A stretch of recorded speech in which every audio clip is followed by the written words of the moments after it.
Good morning everyone, আশা করি তোমরা সবাই ভালো আছো আর আমিও ভালো আছি। আজ 25 ডিসেম্বর। আমরা আজ বন্ধুরা মিলে এসেছি সায়েন্স সিটি পিকনিকে।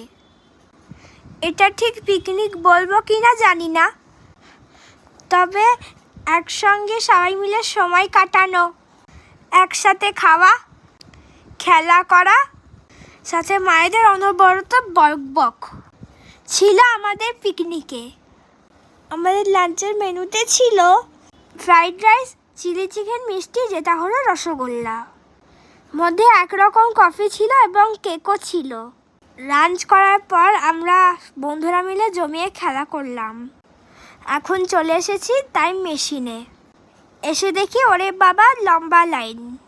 টাইম মেশিন থেকে বেরিয়ে এখন বাড়ি ফেরবার পালা। ভিডিওটা ভালো লাগলে please like, comment, share and more subscribe.